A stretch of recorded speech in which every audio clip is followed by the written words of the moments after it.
Hello my friends! Today we are going to paint this floral composition. This is something that was requested by my friend Sara, who saw that I painted a few weeks ago on my Instagram something similar and asked me to explain on a tutorial on YouTube how to paint this floral composition. There are many layers. I'm going to explain you how to obtain all of these layers, and it looks a little bit complicated, but it's not. So stay tuned to understand how to paint this floral composition. My name is Luisa and this is the Lulu Blue Studio. Let's paint together. This whole flower composition is created playing with layers. It means that we will create for all of the flowers a very light layer of paint on which we are going to start to add additional layers through the wet on wet technique and wet on dry technique. So I started to create the first flower, that is the biggest one and the one that looks open, in the center right part of the page. I want to give to this floral composition a sort of curved shape, and therefore I start from the very first big open sort of peony in the center right part of the page. I created the very first layer using a very light color value of transparent orange, and then I started adding with the wet on wet technique a little bit more of yellow ochre and transparent orange more concentrated. I'm using a filbert brush to create this peony, and I encourage you to do the same because I think that using a filbert brush is quite easy to create peonies due to the shape of the brush in itself. I proceed creating another flower in the lower part of the page, and I use a similar technique. This time, instead of using a very light value of transparent orange, I'm using a light value of Quinacridone Magenta. I'm mainly using Quinacridone Magenta. Sometimes I add a little bit of Scarlet Red, but mainly I'm using these warm colors to start to create this second peony that faces the bottom part of the page.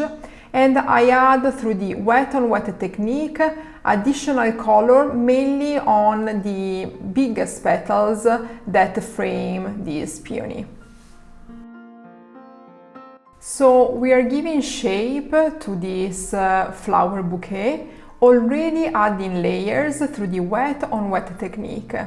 And you can decide to add more concentrated pigment wherever you prefer, paying attention to have some areas that are in darker color value and some areas that are in lighter color value, because this will give more movement to your flowers and the feeling that these flowers are more realistic, although still in loose style.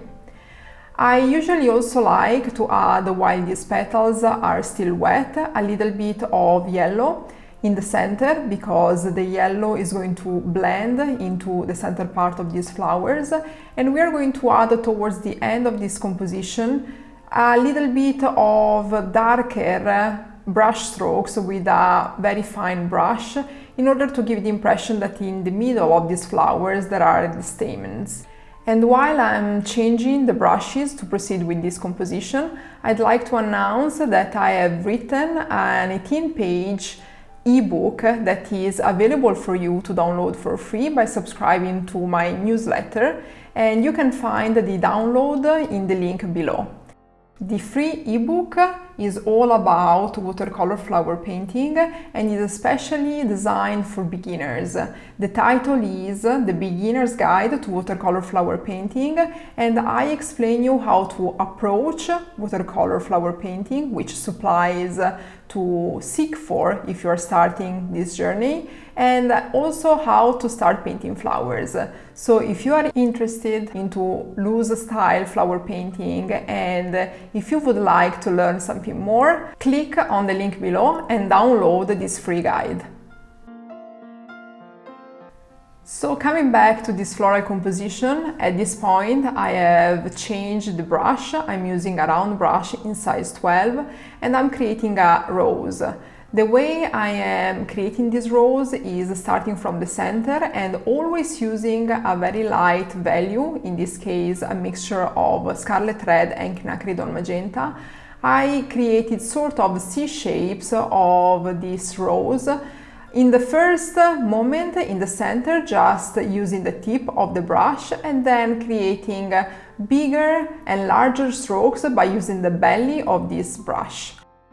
I am using exactly the same technique to create this second rose, and I'm creating this in the upper right corner of this page, and I'm adding a little bit of darker and more concentrated red just in the middle to give a little bit of more movement to these roses.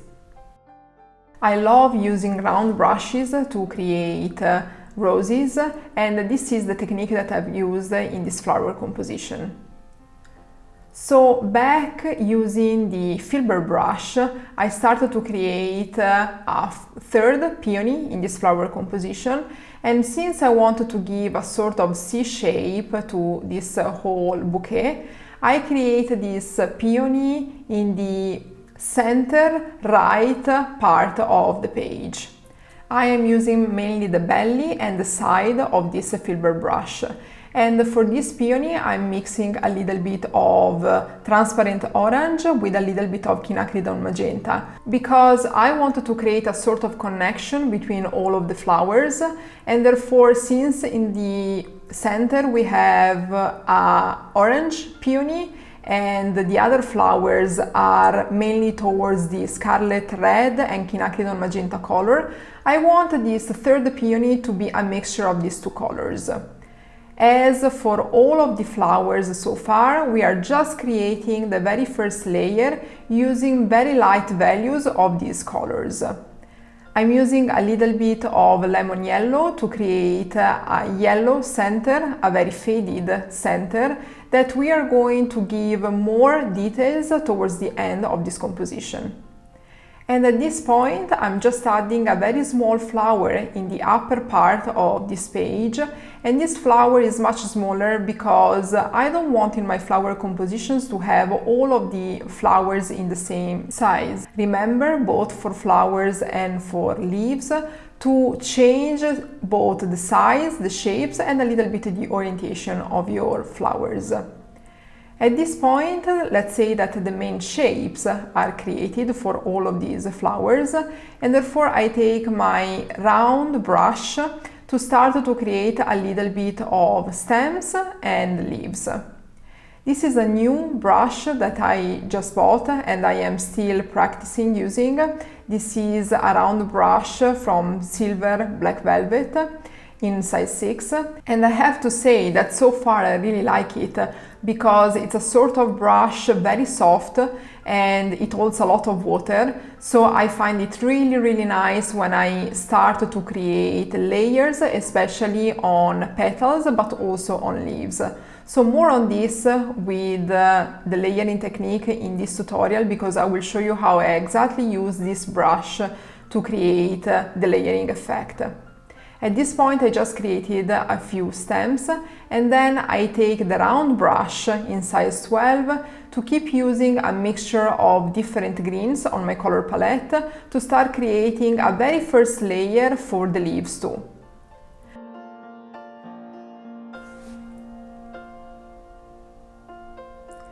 I started to create leaves with this brush, just framing the main flowers. So the place where I build on leaves is where there are white spaces around the main flowers, and I let these leaves follow the direction of these flowers.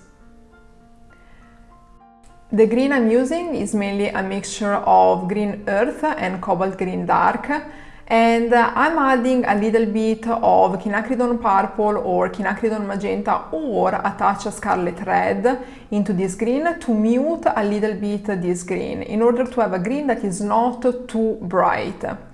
And in particular, I am basically sort of closing the gap between the green and the red, using and mixing into the green the same sort of red that I've used to create the flowers.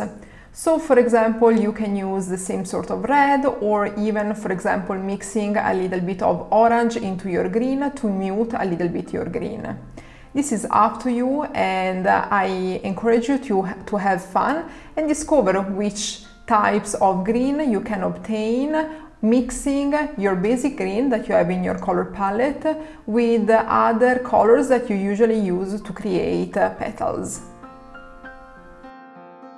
In this flower composition, as we are doing for the petals, also for the leaves, we start creating the first set of leaves with very light color values of greens. This means that these leaves are created with not so much pigment but with a high concentration of water, and therefore these leaves are quite light. As we proceed with our painting process, we will start to add darker brush strokes of greens, and therefore we're going to create layers also on leaves, as we are going to do for the flowers.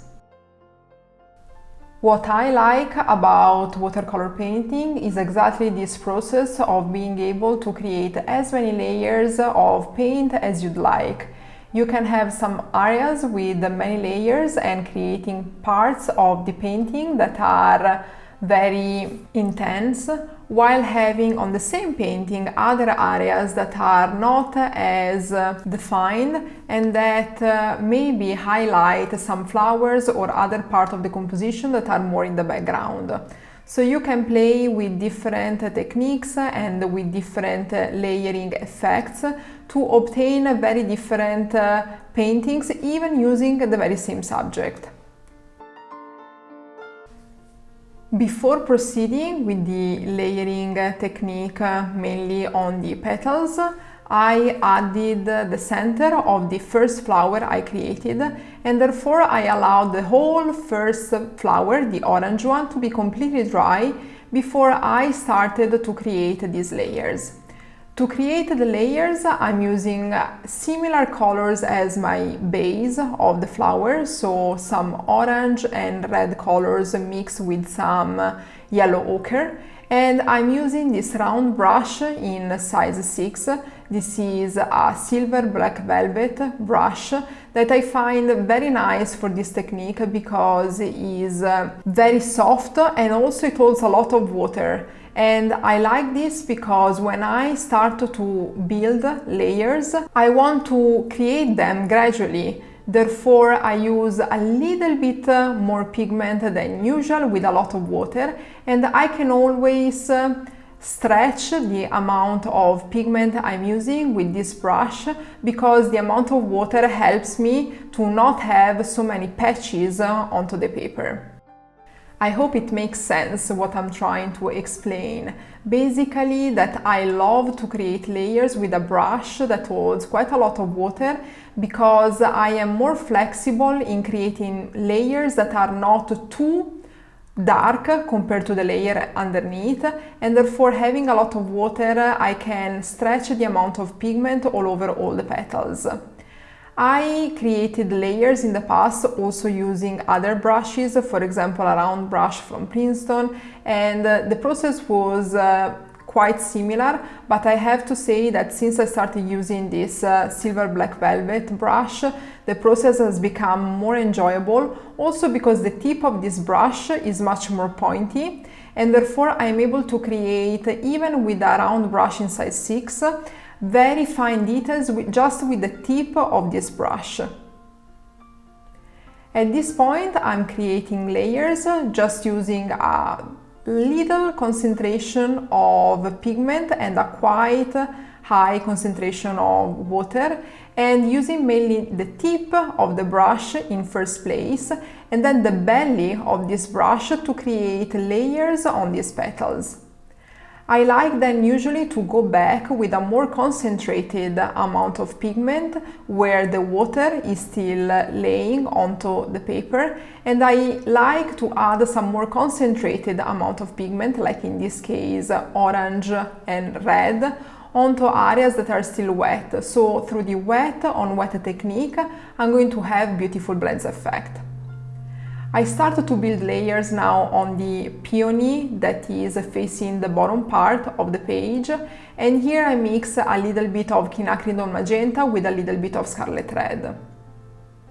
I'm using the same technique, therefore I use mainly the belly of the brush to create thicker strokes, and then I started to use the tip of this brush and I allow more concentrated magenta, Quinacridone Magenta and Scarlet Red, to blend through the wet on wet technique into some wet areas of the layers.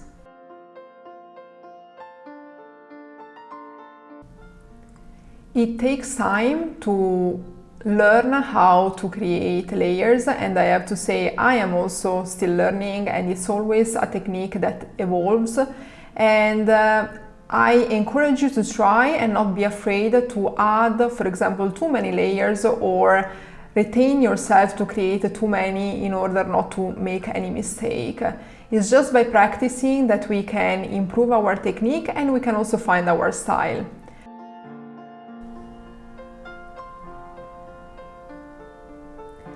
I keep adding layers until I have the feeling that this peony feels soft and quite fluffy.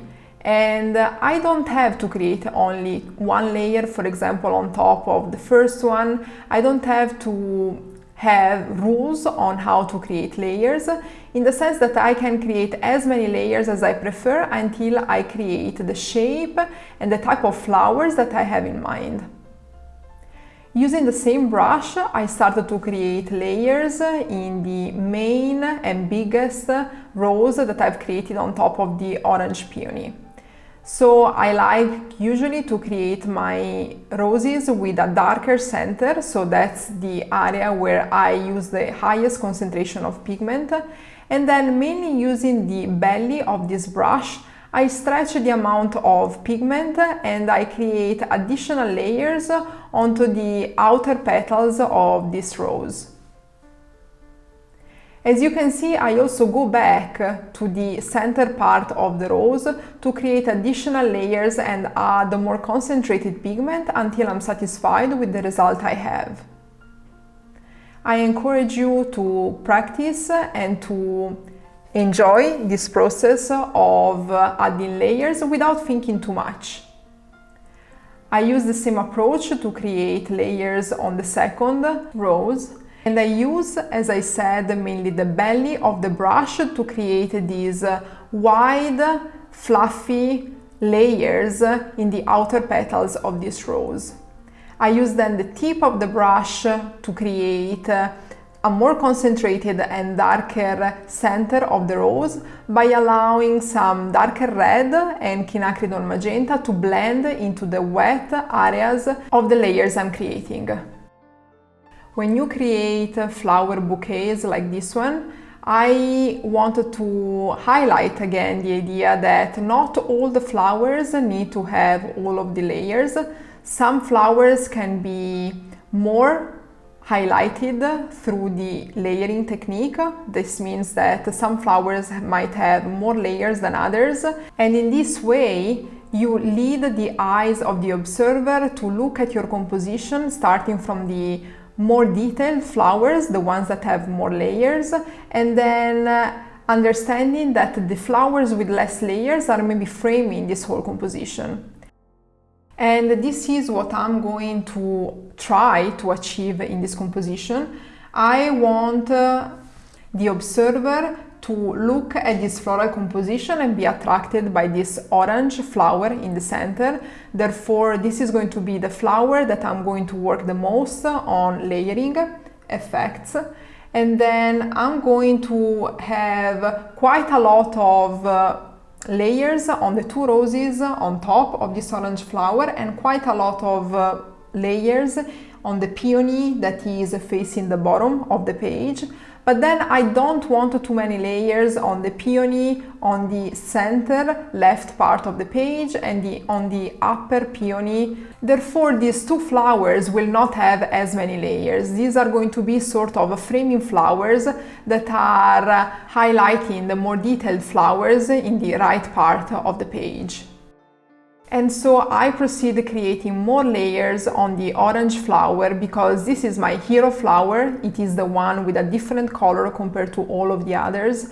And I want this one to be the one with the highest amount of layers. That means with the most details compared to all of the others. And I'm using mainly Scarlet Red, Transparent Orange and Yellow Ochre to achieve this effect. I'm using the same brush and in particular the tip of this brush to create the center part of the peony that is facing the bottom part of the page. This brush has such a fine tip that I can use it to create very small details into the flowers. In particular, I'm using the tip of this brush to create very fine brush strokes and very little dots, and this will help me to understand that this is the center of these peonies and these flowers are facing downwards.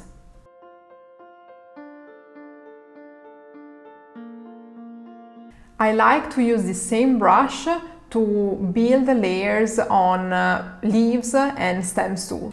Therefore, at this point, because all of my leaves are completely dry and the stems are dry too, I start to mix some Quinacridone Purple and Cobalt Green Dark to create a muted sort of green, quite dark, to add layers on these leaves. These leaves are not too big, and in particular I like to create these leaves using the belly of the brush and to have them quite defined, because the very first layer was very light, and therefore now these smaller leaves can really pop from the background and they can help to frame the flowers that I'm creating. Therefore, I really like to create this darker layer of leaves, and these leaves, as I did also with the first layer, are really sort of going around the big flowers that I've created.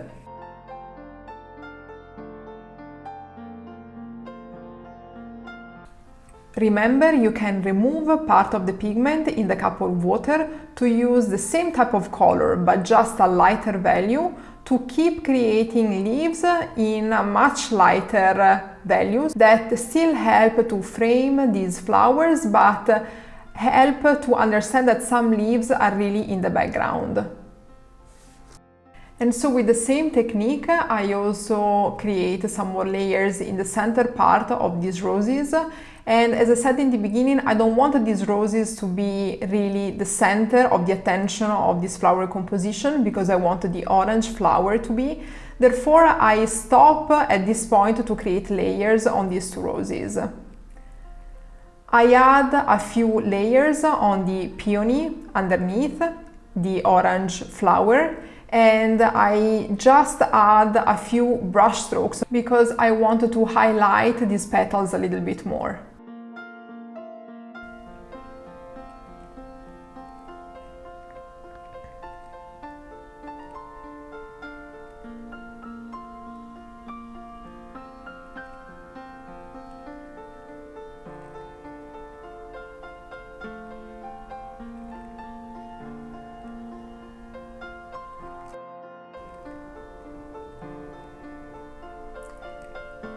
Remember that you can stop at any point you are pleased with the result of your flower composition. At this point, I had the feeling that I wanted to create just a last layer on the orange flower to highlight the petals, and basically I am adding a dark and the darkest, I would say, layer of red just to highlight the shape of the petals. And as a final touch, I use the black, Mars Black, and using the tip of my brush, I create the center part of this orange flower, highlighting the yellow center with a few brush strokes and few little dots using the tip of this brush. And we have actually achieved the end of this floral composition. I really hope you enjoyed and you learned something from it. Also, remember that you can download your free watercolor guide for beginners at the link below. Subscribe to this channel if you like this tutorial, and I hope to see you on the next one.